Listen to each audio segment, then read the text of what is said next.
저와 저희 아내가 잘 알고 있는 분 중에 수원에 있는 교회에서 매주 화요일마다 중보기도팀을 이끌고 계신 분이 있습니다. 그 중보기도팀에 저에 대한 이야기를 하셨고요.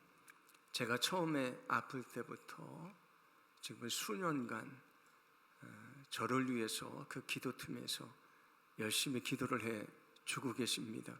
거기 다른 팀원들은 저를 한 번도 본 적도 없고요. 그냥 저의 이름만 알고 있는데, 이렇게 연약한 사람을 위해서, 얼굴도 모르는 사람을 위해 기도해 준다고 하니까 얼마나 감사한 일입니까? 그런데 지난달에 그렇게 기도회를 이끌고 가시던 저희가 알고 있는 그분이 암 진단을 받게 됐습니다. 당장 수술하기가 좀 어려워서 먼저 항암 치료를 시작을 했는데, 저도 지난주에 치료를 했거든요. 근데 그분도 지난주에 첫 번째 치료를 시작을 했습니다. 그 이야기를 듣고 제 마음이 참 무거웠습니다. 그래서 하나님에게 이런 기도를 좀 하게 됐습니다. 하나님, 세상에 사람들도 많은데 왜 하필이면 저를 위해서 수년간 기도해 주시던 그분이 왜 저처럼 아파야 됩니까? 이 병약한 목사를 위해서 눈물로 기도하는 그 사람이 더 건강해야지요. 근데 왜 그가 저처럼 아파야 됩니까? 얼마 전에 통화를 할 때는 치료하는 게 너무 힘들어서 그냥 숨만 쉬고 있다고 그 얘기를 들었는데 마음이 참 아팠습니다. 하나님에게 질문해 보고 싶습니다. 하나님, 왜 하필이면 이 병약한 목사를 위해 기도하는 그분이 저처럼 아파야 됩니까?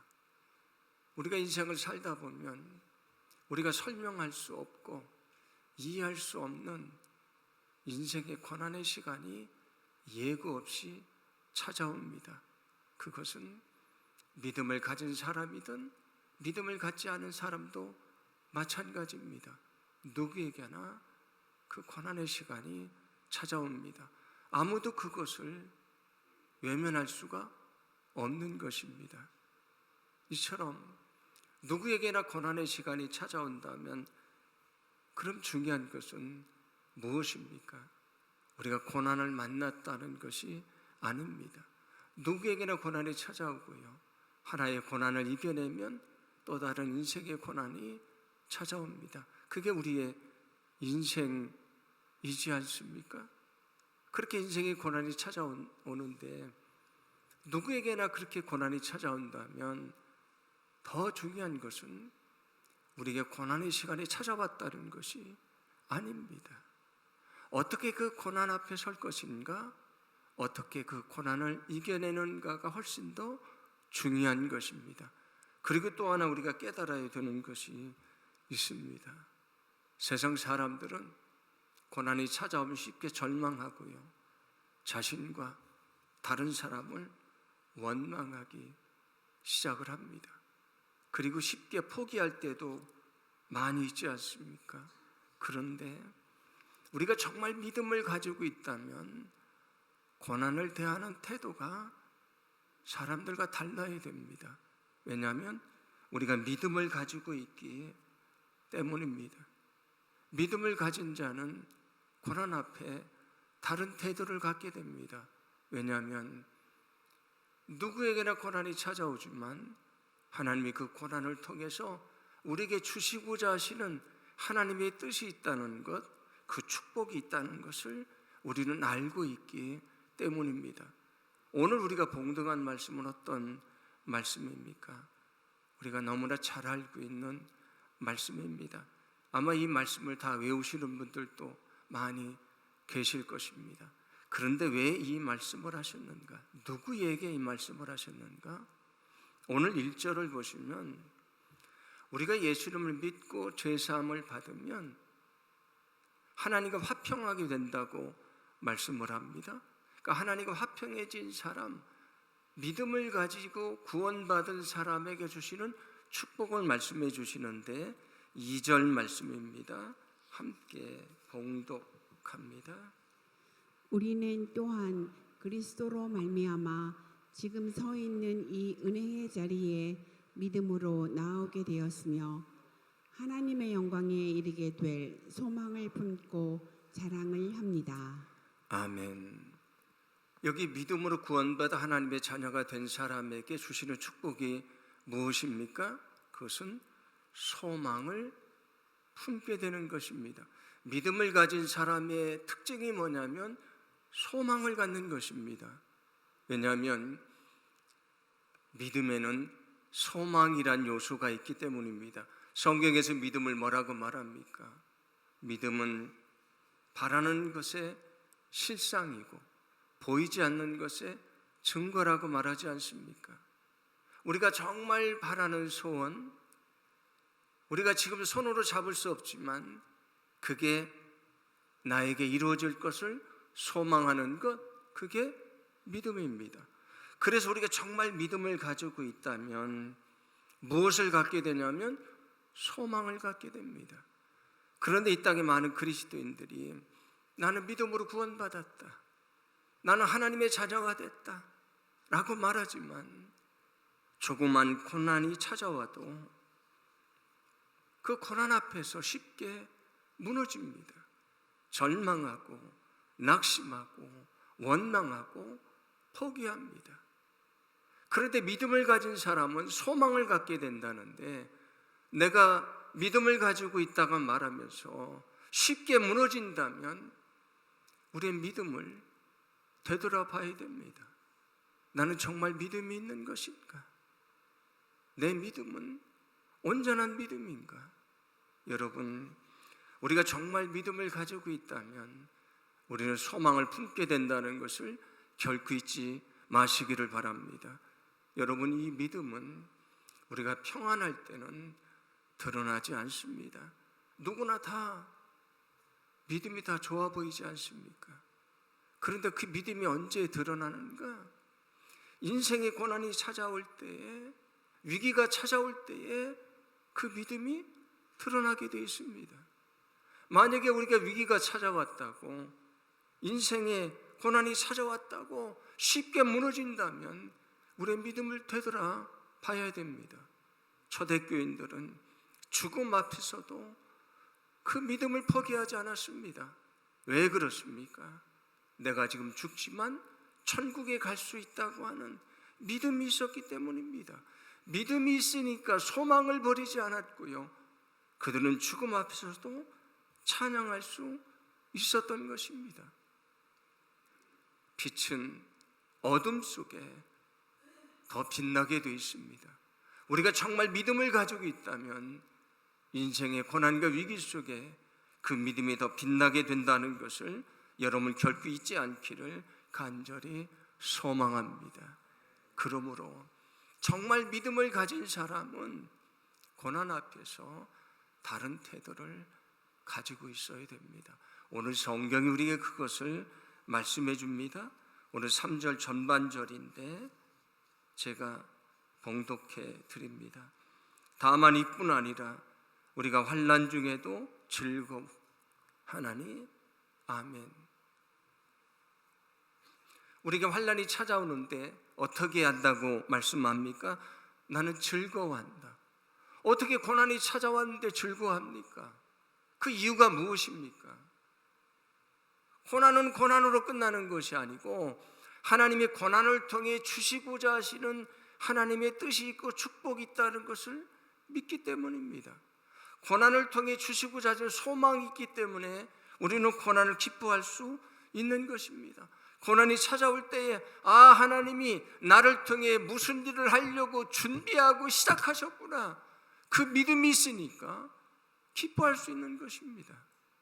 여러분, 우리 인생 속에도 인생의 고난이 찾아오지만 여러분이 기뻐하고 감사하기를 간절히 소망합니다.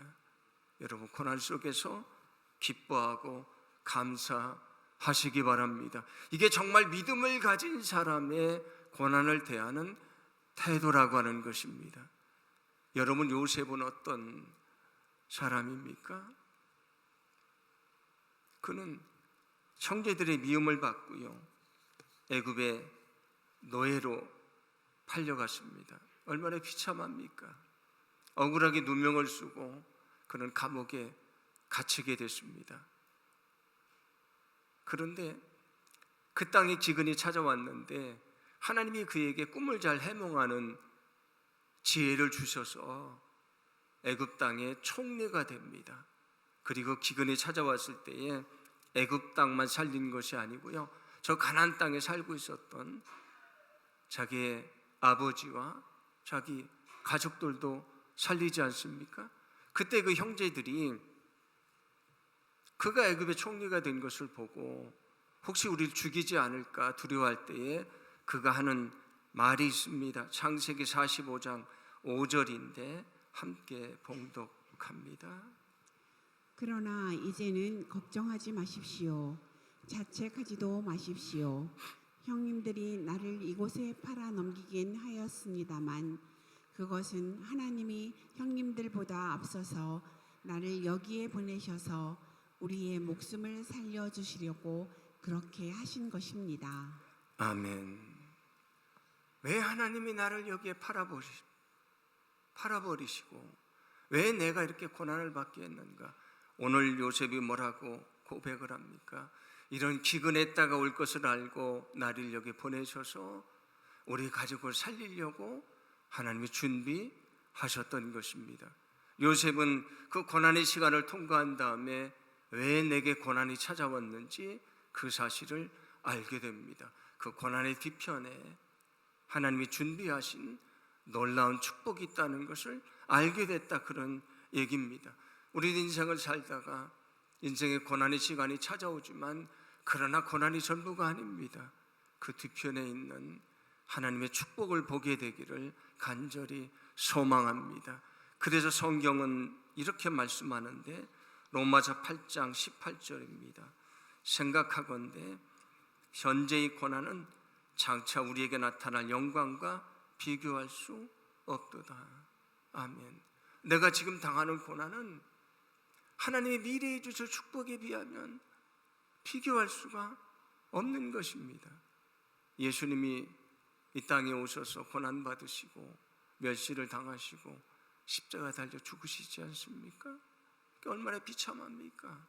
그런데 부활의 영광은 그 고난과 비교할 수가 없는 것입니다. 하나님이 우리에게 고난을 허락하셨다면 거기에 하나님의 뜻이 있다는 것을 결코 잊지 않기를 간절히 소망합니다. 그러므로 여러분이 그 고난 앞에 믿음으로 담대하게 서기를 간절히 원합니다. 그때 하나님께서 우리가 그 고난의 뜻을 깨닫게 하시고요, 고난을 이겨낼 수 있는 능력도 주실 것입니다. 그리고 그 믿음을 가진 자를 통해 소망을 이루게 하시는 하나님의 큰 역사를 보게 해 주실 줄로 믿습니다. 여전히 우리가 고난 속에서도 기뻐하고 감사할 수 있는 이유가 있습니다. 하나님은 고난을 통해서 우리에게 더 많은 것을, 더 좋은 것을, 더 축복된 것을 주시기 때문입니다.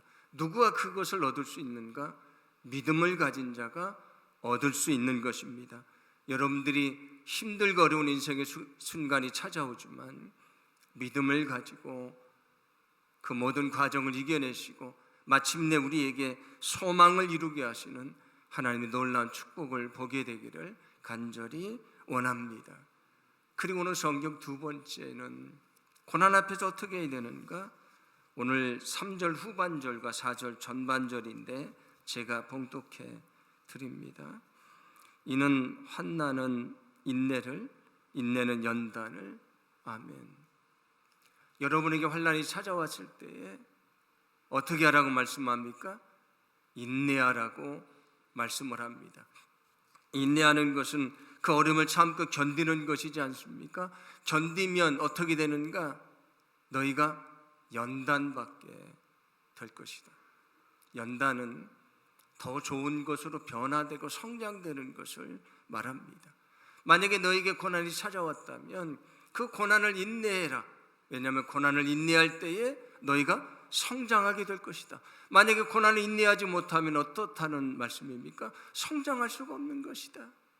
너에게 고난이 찾아왔다는 것은 너에게 성장하는 기회를 하나님이 주신 것이다. 인내할 때에 너희가 예수님의 마음을 담게 될 것이다.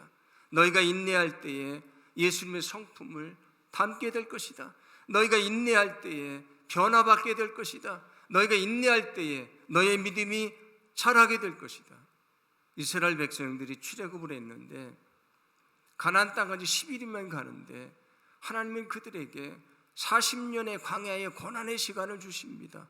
왜 그렇습니까? 고난을 통해서 하나님의 백성으로 만드시려고 40년의 고난의 시간을 주신 것입니다. 만약에 하나님 우리에게 고난을 허락하셨다면 우리를 성장시키려고 하신 하나님의 계획이 있는 것입니다. 소망하기는 여러분 고난 앞에 담대히 서서 그 고난을 인내하며 여러분의 믿음이 성장하기를 간절히 소망합니다. 인내하는 자가 성장할 수가 있는 것입니다. 그렇지 않으면 우리의 믿음은 자랄 수가 없는 것입니다. 우리가 잘 알고 있는 욥이라고 하는 사람이 있지 않습니까? 하루아침에 10명의 자녀를 다 잃고요, 재산도 다 잃고 온몸이 병들어 고통을 받게 됩니다. 하나님 앞에 항변을 합니다. 성경에서 그를 뭐라고 말합니까? 악한 사람이라고 말하나요? 아닙니다. 그는 동방의 의인입니다. 하나님이 장담하십니다. 두루 다니며 사람들을 찾아봐라. 욥처럼 의로운 사람이 있는 줄 아느냐? 그런데 하나님이 그에게 고난을 허락하십니다. 욥은 이해가 되지 않습니다. 내가 왜 고난을 받아야 됩니까? 내가 왜 이렇게 아파야 됩니까? 하나님, 이건 부당한 것입니다. 하나님, 이건 정의롭지 않습니다. 어떻게 나를 이렇게 고통스럽게 할 수 있습니까? 그런 처절하게 엎드려서 하나님을 만나려고 애쓰고요, 그런 눈물로 호소합니다. 그런데 그런 과정을 통해 그가 고백하는 위대한 고백이 있습니다. 욥기 23장 10절인데 함께 봉독합니다. 그러나 내가 가는 길을 그가 아시나니 그가 나를 단련하신 후에는 내가 순금같이 되어 나오리라.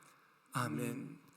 하나님, 나는 내가 가는 길을 모르겠습니다. 왜 하나님이 이 길을 가라고 하는지 알 수가 없습니다. 그런데 그는 고백합니다. 그런데 하나님은 그 길을 아십니다.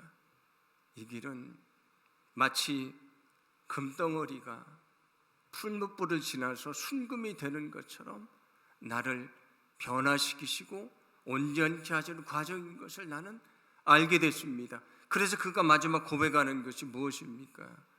지금까지 하나님에 대해서 나는 귀로만 들었습니다. 그런데 이제 나는 하나님을 눈으로 보게 됐습니다. 그의 고백이지 않습니까? 욥은 알게 됐습니다. 왜 하나님이 자기에게 고난을 주셨는지, 고난을 통해서 그 믿음을 더 견고하게 하고요, 고난을 인내함을 통해서 더 큰 하나님의 역사를 보도록 자기에게 고난을 주셨다는 것을 그는 알게 됩니다. 야고보서 말씀도 보시면 여러분에게 시련이 찾아오면 기뻐하십시오.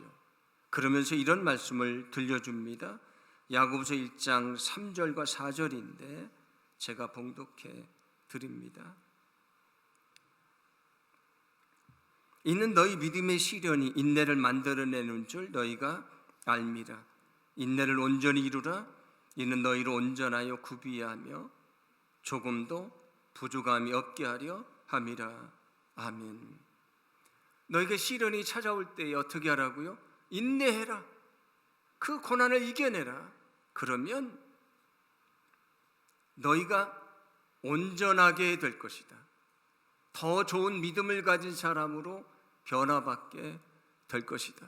그리고 여기 구비한다는 것은 그 새롭게 변화된 모습으로 이제는 어떤 인생의 어려움이 찾아와도요, 어떤 인생의 어려움이 찾아와도 결코 흔들리지 않는 믿음을 갖고 살게 될 것이다.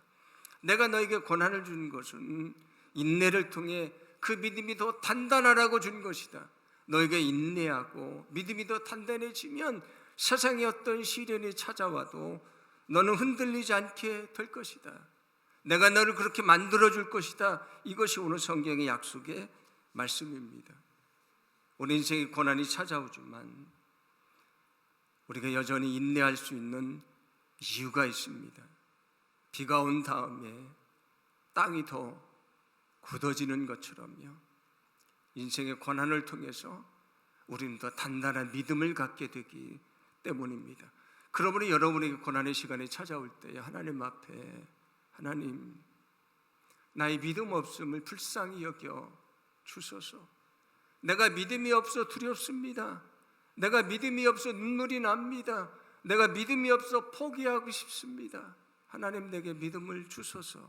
인내할 수 있는 능력을 주소서. 기도할 때에 우리에게 믿음도 주시고 그 능력도 허락해 주실 줄로 믿습니다. 그 고난의 시간을 인내할 때에 우리가 성장하게 될 것이고요, 나도 모르는 사이에 정말 담대한 믿음을 가진 하나님의 사람으로 변화받게 될 줄로 믿습니다.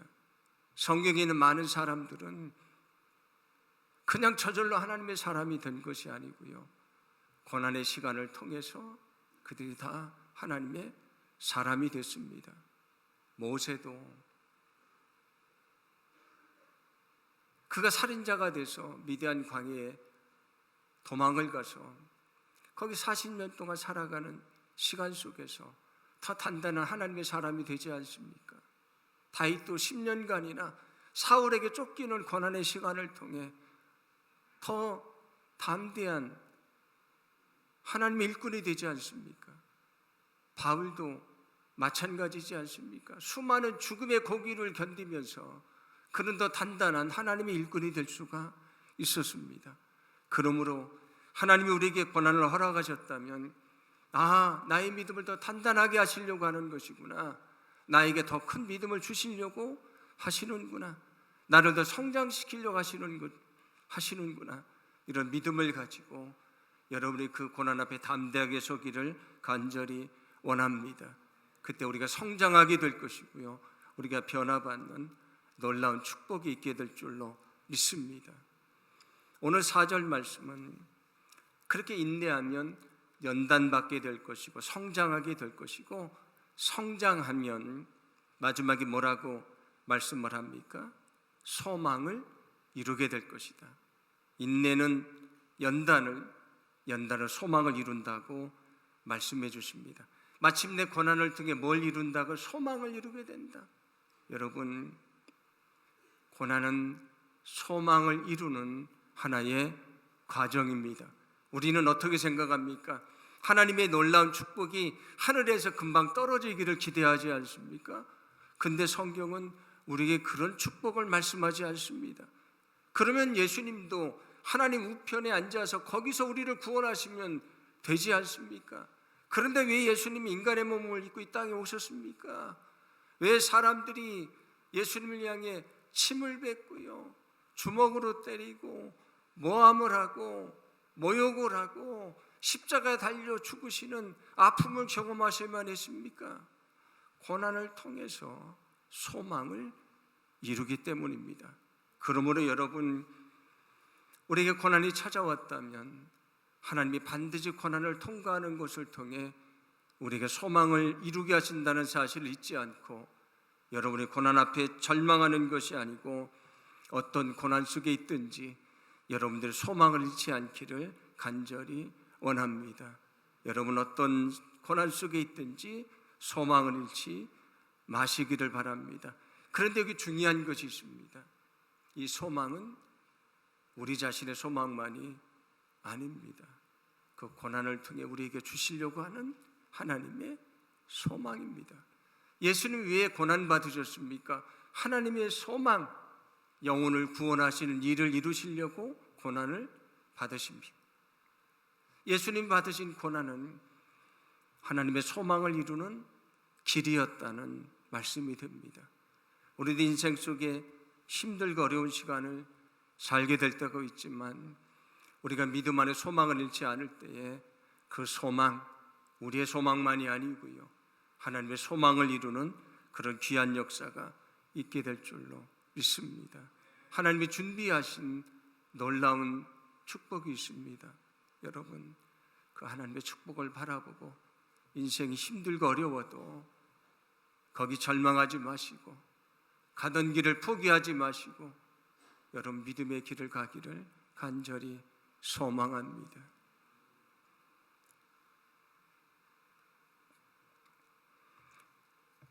앞에서 하나님이 왜 우리에게 고난을 주시는지, 그 고난의 의미를 안다는 것은 그렇게 쉽지 않다고 말씀을 드렸습니다.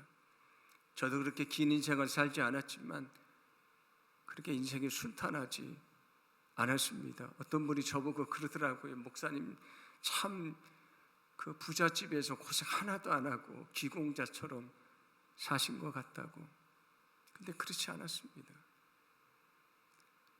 어렸을 때도 힘들게 자랐지만 첫 목회지에서 제가 정말 힘들고 어려운 시간을 보냈습니다. 다른 사람들은 부목사로 와가지고 부목사 일이 너무 바쁘고 힘들다고 하는데 저는 하나도 힘들지 않았습니다.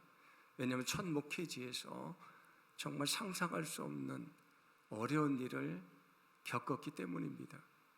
그게 저에게 저를 단련하는 시간이 됐습니다. 그리고 부목사 생활 제가 오래 하는 동안 저에게도 개인적으로 어려운 인생의 시간이 찾아왔습니다.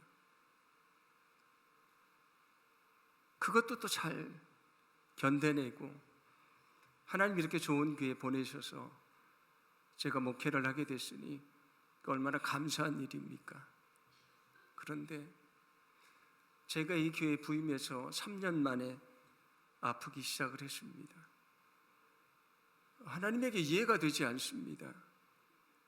제가 하나님 앞에 뭐 크게 잘못한 거 있나요? 저는 특별하게 능력도 없고 부족한 게 많지만 늘 교회 중심으로 제가 다른 데 한눈 팔지 않고 교회 중심으로 사역하려고 애를 썼던 사람입니다. 그런데 하나님이 저를 아프시게 합니다. 그때 하나님 앞에 엎드려 질문을 했습니다. 하나님, 이렇게 하시면 안 되지 않습니까? 왜 제게 이런 아픔을 또다시 제게 주시는 것입니까? 하나님 앞에 엎드려서 기도하는 가운데 하나님이 제게 주신 마음이 있습니다. 그 마음이 무엇이냐면 너는 말로 믿음을 가르치는 목사가 아니고 너는 삶으로 믿음을 가르치는 목사가 되라. 목사가 누굽니까? 믿음을 가르치는 사람이지 않습니까? 그런데 믿음은 가르치지만 제가 믿음대로 살지 않다가요, 하나님 앞에 섰는데 하나님이 저를 보고 나 너 모른다고 하면 어떻게 합니까? 하나님이 제게 고난의 시간을 통해서 너는 믿음을 가르치는 사람만이 아니고 믿음대로 살아가는 사람이 되라. 그래서 내 그 믿음을 보고 한 사람이라도 진짜 믿음을 배우게 된다면 그게 내가 너에게 고난을 준 이유라고 가르쳐 주셨습니다. 많은 사람들이 인생을 살아가는 가운데 자기를 내려놓고 살아가야 되지 않습니까? 그 자기를 내려놓는 게 얼마나 어렵습니까? 그런데 제가 이 아픔의 시간을 견디면서 제가 깨달은 것이 있습니다.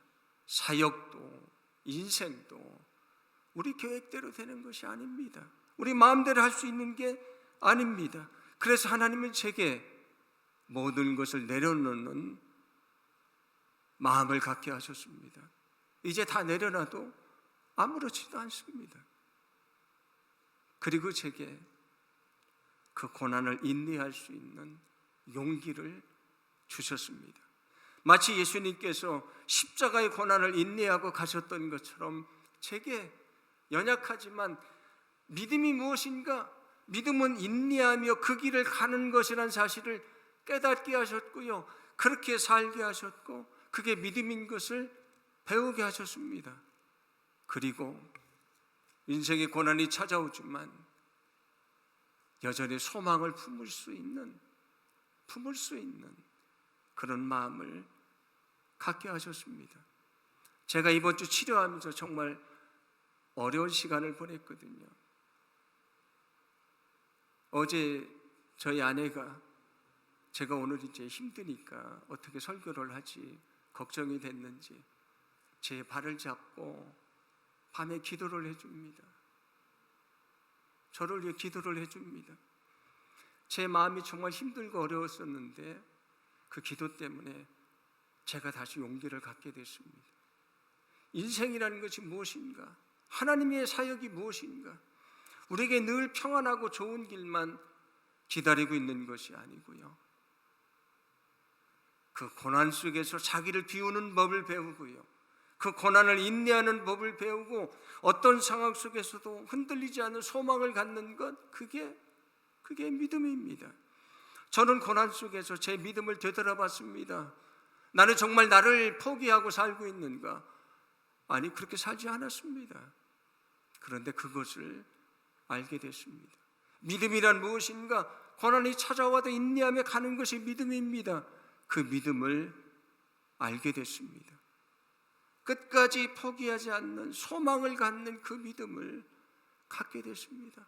그래서 지금은 하나님 앞에 감사를 드리고 있습니다. 하나님, 제가 믿음을 가르치는 사람인데 나를 부인하지도 못하고 고난 앞에서 인내하지도 못하고 조금만 어려워도 소망을 버리며 살던 어리석은 제가 진짜 믿음을 갖게 됐으니 이 얼마나 놀라운 주님의 축복입니까?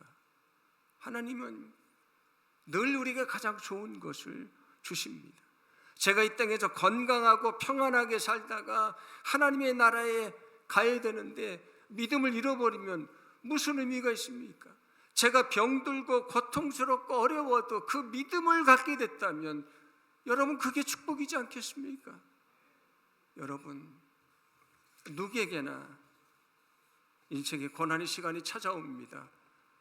그건 누구도 예배가 되지 않습니다. 그러나 우리는 담대할 수 있습니다. 믿음이 있기 때문입니다. 여러분, 믿음으로 인내하시며 여러분의 믿음의 삶을 살아가시기를 간절히 소망합니다. 주님 우리를 가장 좋은 길로 인도하시고요, 우리 인생을 통해 가장 거룩한 주의 축복을 얻게 해주실 줄로 믿습니다.